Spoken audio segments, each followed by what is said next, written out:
This is Bruce Benson. Unlike most of us, he follows through on what he believes in. One of the things I've often said is that when I go to a country, I say like, this is a beautiful country full of beautiful people and I love it, right? You can say that, I love and respect you, right? But if you spend 40 days picking up trash, they know you mean it, It's not bullshit, it's real, You have to show that you really mean what you're doing and mean what you say. I first came up with this concept of the embrace. And the embrace is what I would call my spiritual philosophy. I was hiking on the Appalachian Trail with my son Ty. He was 12 years old. It was a coming-of-age trip. Hiking is very conducive to thought. And I got to thinking of what kind of a world is he going to inherit? And the world's messed up. Let's face it, the world's messed up in all kinds of ways. So I'm thinking like, really, it's messed up based on the differences between us. But if you think about it, we have way more in common than we do apart. The embrace is kind of like the antithesis of like warmongering and stuff like that. It's just like, and the embrace is basically just giving to other people. You can be of any religion and still believe in the embrace. It's an umbrella that we can all fit under. Well, this is the Flag of Humanity T-shirt. As you can see, it says on the top, the flag of humanity, celebrating the commonality of being human. And what the flag is it's two sets of hands in silhouette, in shadow, to represent all the skin colors of people on Earth. And as you can see, the adult hands are passing the earth to the child. And within it, there is an inherent sense of responsibility, and we need to be mindful of what we're going to pass on to future generations. On the back of the shirt, it says, no matter a person's religion or lack thereof, no matter a person's skin color, nationality, or politics, these differences are as nothing compared to what we have in common. We're human. If ever we needed the great embrace, it's now. Look at the world. It's now. It's now. Bruce's outlook on life was shaped by his uniquely Manitoba upbringing, in part from his education in Selkirk at a school known as the toughest in North America. I went to this boys' school, and a very tough place, and the staff had to do some very tough things with us, and they were paid very little money. So I saw that they were really doing something for me and really getting nothing in return other than the satisfaction of helping me, right? And to his passion as a Lake Winnipeg fisherman. I've got a spiritual philosophy. I have a message that's a beautiful message for the entire planet. How can I show it? So I thought, okay, well, I'm not rich. I can't do anything that way. I'm not powerful. I can't do anything that way. But I can pick up trash. I thought, well, I can go to different countries and bring the concept of the Flag of Humanity there that way. And some people might say, why trash, right? First of all, picking up trash is not the most prestigious job in the world. And I'm not there for prestige, and if ever in the course of human history there was a need for it, it's now.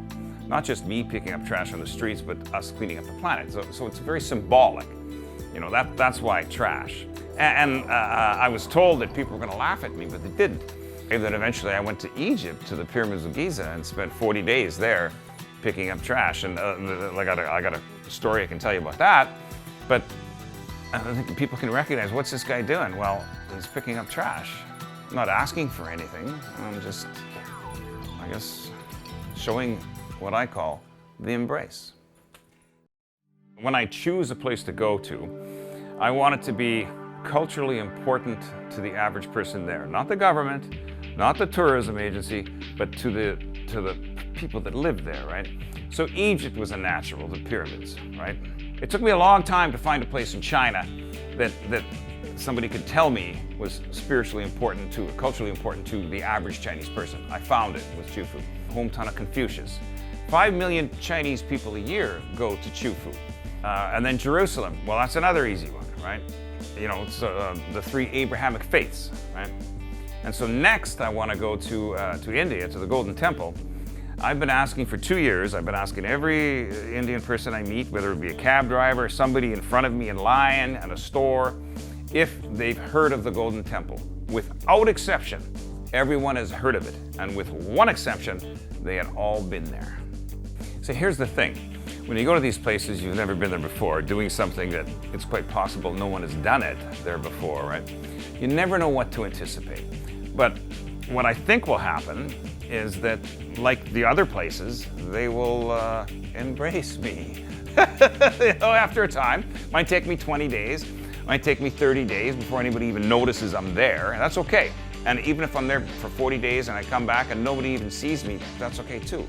I mean, it's not about look at me, it's about, you know, what I'm doing. And you know what? I'll bet you I'm able to give a couple little handheld flags to some Indian children, and who knows what's going to happen from that? Who knows when they grow up, oh, this guy came, blah, blah, blah, talked about the commonality of being human. And this child will grow up, who knows, right? Trying to plant seeds, you know? That's what I'm trying to do. I'm trying to plant seeds. I'll tell you a story. I was in Jerusalem last year, and this woman told me about a Muslim imam in Egypt. The Muslim imam was traveling around doing whatever Muslim imams do, tending to his flock. And when he came back to, it's a beautiful story. When he came back to his village, the people carried his car to his home. He spent the next 6 hours cleaning the public toilets. And the people said to him, why are you cleaning the public toilets? The people love you. They carried your car to your house. And he says, because they carried the car to my house, I have to clean the toilets, because I am not to be raised above the people. I am a servant to the people. I can't shine a light to the Muslim imam who did that, but this is my way to really bring the flag of humanity. And it's a good end to a community. China was absolutely amazing. It was about day 10. I turned around, I was picking up trash, I turned around, and there's a camera in my face. And these guys did a television interview. It was small, it was the Chufu station. And then the Shandong province station came by later and interviewed me. And so now you're looking at 100 million people kind of thing, looking at it was a #1 news story, you know. And all I'm doing is a Canadian picking up trash, but it resonates with people because I am showing my respect for them and their country. I was in Jerusalem, and it was an iftar dinner, and I didn't realize it when I went there, but every 33 years, Ramadan, Passover, and Easter happen at the same time, every 33 years. So I had met this rabbi, and he liked the concept of the flag of humanity, and he invited me to this iftar dinner. And there was Muslims, Christians, and Jews there, all getting along. And one of the things that I noticed about the old city of Jerusalem, because I met a lot of people in there, of course, Muslim, Christians, and Jews, and Armenians, you know, it's divided into 4. None of the people there or around there wanted any trouble at all. None of them. They're just coming out of COVID. They're trying to make a buck. All the trouble that happens in Jerusalem comes from outside. And I remember one time I was picking up trash in Egypt, and I decided to pick up a little bit around my hotel. These 2 little kids came to help me. One was 4, the other one, a little girl 4, a boy maybe 6 around. And they helped me for about half an hour. And then I was tired because I already did 8 hours at the pyramids. So I says, Bokra, inshallah, tomorrow, God willing. And I said, Anna Bruce, I'm Bruce. And so the little boy told me his name. And the little girl told me her name, but I couldn't hear it, right? So I leaned down to hear it, and she jumped up, kissed me on the cheek, and then ran away. It was so beautiful. And there's a woman sitting in a car next door, and she just burst out laughing because I stood up just shocked. I've had trouble over the years with some of the places that I go to, like Egypt. The first time I went there, at one point they hauled me aside and they took me to this room, right? I had a Quran, a Bible, a thing about human rights, all kinds of stuff that could label me a terrorist, for crying out loud. And so they put me in this room, and I couldn't understand most of what was going on. And finally this guy gets a phone call. It's funny as hell. This guy gets a phone call, right? And his ringtone is Bad to the Bone by George Thorogood, right? I knew then I was gonna be okay. And so he gets a phone call from this guy, and the guy says, yeah, okay, you can go. And off I went. Well, I'll tell you, you know, there's trash everywhere. I was in Dubai at the biggest mall in the world, and 5 levels of security came after me. And the 3rd level, the guy asked me, he says, where are you finding this trash? Because we hire people to clean up this trash. But I've got 15 years of urban trash picking experience. I know where it is. But this is one thing I found. People are the same everywhere, really. You know, you're not gonna, why would they throw me in jail for picking up trash? Doesn't make sense, you know? No, they won't. And I found this in Egypt and Jerusalem, and I've been to Dubai picking up trash. I've been to Kuala Lumpur, and it's the same everywhere. You know, people are the same. They really are.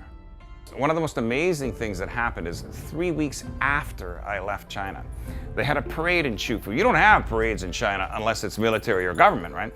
They had a parade in China. What were they doing? They're all wearing shirts like this that they made themselves and picking up trash as the parade culminated at the entrance to the Temple of Confucius. And they told me later, I went back the next year, and they told me, we knew they were going to come for us. We knew the government was going to come for us and tell us we can't do it. So they quoted me, and they quoted the leader of China, Xi Jinping, and they said, okay, you can do it, but you can't mention Bruce Benson. And they said, so we didn't, but we all knew why we were there. And it was just, I was sitting at my house in Gimli, Manitoba, watching this live, and I was just, blown away. But talk about, it's a type of diplomacy, right? I mean, it's great. I got a couple stories I can tell you about Egypt. Okay, well, you got tons of stories, so we won't worry about that. I've got a million, Martin. Bruce Benson is on a life mission to make the world just a little bit better. His stories deserve to be told.